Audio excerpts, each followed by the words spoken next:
आज की कहानी है परछाई। यह कहानी एक छोटे से गांव रामगढ़ की है जो घने जंगलों से घिरा हुआ है। यहाँ कुछ ऐसा होता है जो लोगों के जीवन को हमेशा के लिए बदल देता है। कहानी में रहस्य, डर और रोमांच का ताना बाना बुना गया है। रामगढ़ का यह गांव अपनी शांति और सुंदरता के लिए प्रसिद्ध था, लेकिन पिछले कुछ महीनों से गांव में अजीब घटनाएं हो रही थीं। हर पूर्णिमा की रात गांव का कोई न कोई व्यक्ति गायब हो जाता था। लोग डर के साए में जी रहे थे। गांव के मुखिया मलिक पटेल ने एक पंचायत बुलाई। मलिक पटेल बड़े ही गंभीर आवाज में कहते हैं, हम सबको मिलकर इसका हल निकालना होगा। यह सिलसिला यूं ही नहीं चल सकता। हमें यह समझना होगा कि आखिर कौन है हमारे गांव के इंसानों के गायब होने की घटनाओं के पीछे का कारण।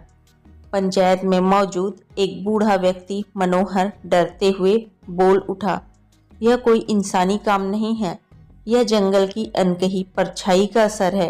मैंने उसे अपनी आंखों से देखा है। लोगों ने मनोहर की बात को अंधविश्वास मानकर नजरअंदाज कर दिया, लेकिन कुछ युवाओं ने इस रहस्य को सुलझाने का फैसला किया। रवि गांव का निडर युवक है जो सच्चाई का सामना करने से नहीं डरता है। कविता एक जिज्ञासु लड़की है जो गांव के स्कूल में पढ़ाती है। मुकेश रवि का सबसे अच्छा दोस्त है जो विज्ञान में विश्वास रखता है। रवि, कविता और मुकेश ने तय किया कि वे इस रहस्य को सुलझाने के लिए जंगल में जाएंगे। कविता उत्साहित होकर बोलती है, अगर हम मिलकर इस रहस्य को सुलझा लें तो गांव वालों का डर हमेशा के लिए खत्म हो जाएगा। मुकेश हंसते हुए कहता है, मुझे तो लगता है यह सब केवल कुछ लोगों की अफवाह है, लेकिन फिर भी मैं तुम्हारे साथ हूँ। पूर्णिमा की रात तीनों ने जंगल की ओर कदम बढ़ाया। उनके पास एक टॉर्च, रस्सी और कुछ खाने पीने का सामान था। जंगल का माहौल डरावना था। पेड़ों से टकराती हवा की आवाज और अंधेरे में झिंगुरों की आवाज ने माहौल को और रहस्यमय बना दिया। मुकेश डरते हुए कहता है, तुम्हें नहीं लगता कि हमें वापस लौट जाना चाहिए? यह जंगल सच में डरावना है। रवि मजबूती से कहता है, हम यहाँ तक आ गए हैं, अब वापस लौटने का सवाल ही नहीं उठता है। जंगल के भीतर जाने पर उन्हें एक टूटी फूटी झोपड़ी दिखाई दी। झोपड़ी के अंदर से हल्की रोशनी आ रही थी। तीनों ने झोपड़ी के अंदर झांका। वहां एक बूढ़ा आदमी बैठा हुआ था जो अजीब सी मंत्र पढ़ रहा था। उसके चारों ओर कुछ तावीज और हड्डियां बिखरी हुई थीं। कविता धीरे से फुसफुसाते हुए कहती है, यह कौन है और यह यहाँ क्या कर रहा है? रवि ने दरवाजा खोला और अंदर चला गया। रवि बूढ़े आदमी से कहता है, कौन हो तुम और यहाँ क्या कर रहे हो? बूढ़े आदमी ने धीरे धीरे अपनी आंखें खोली और कहा, तुम्हें यहाँ नहीं आना चाहिए था। यह जंगल अपनी अनकही सच्चाई छुपाए हुए हैं। रवि ने उसे जोर देकर पूछा, साफ साफ बताओ, इन गायब होने वाली घटनाओं के पीछे का क्या रहस्य है? बूढ़ा आदमी कुछ कहने ही वाला था कि अचानक झोपड़ी की रोशनी बुझ गई।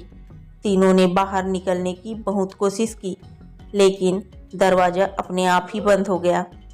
अचानक झोपड़ी के अंदर अजीब सी परछाइयां दिखाई देने लगी। वह परछाई किसी इंसान की नहीं थी, वह बड़ी और डरावनी थी। तीनों ने समझा कि वे किसी बड़े खतरे में फंस गए हैं। कविता चिल्लाते हुए कहती है, यह क्या हो रहा है?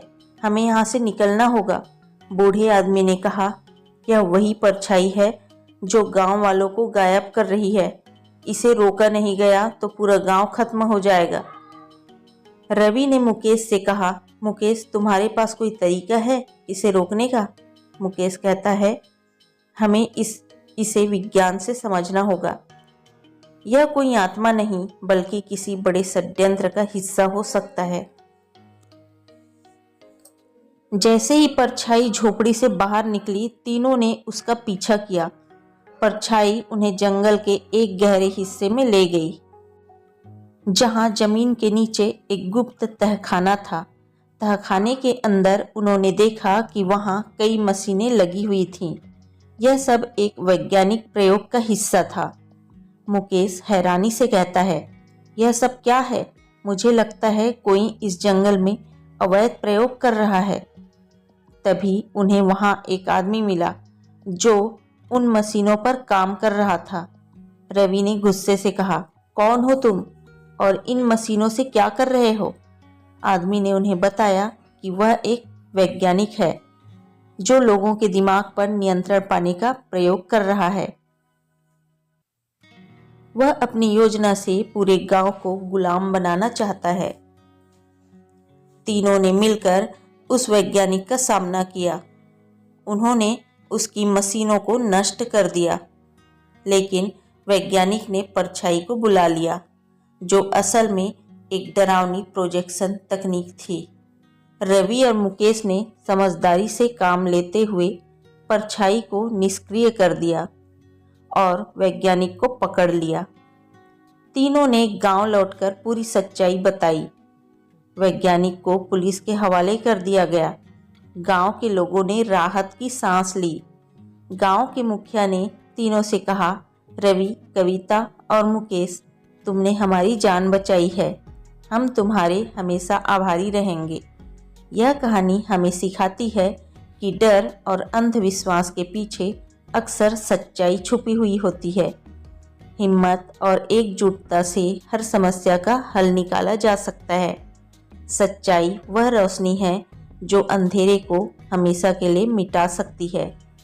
तो दोस्तों, आपको आज की यह छोटी सी कहानी कैसी लगी? पसंद आया है तो लाइक करना, शेयर करना और चैनल को प्लीज़ सब्सक्राइब कर लीजिए। यहाँ तक सुनने के लिए आपका दिल से शुक्रिया।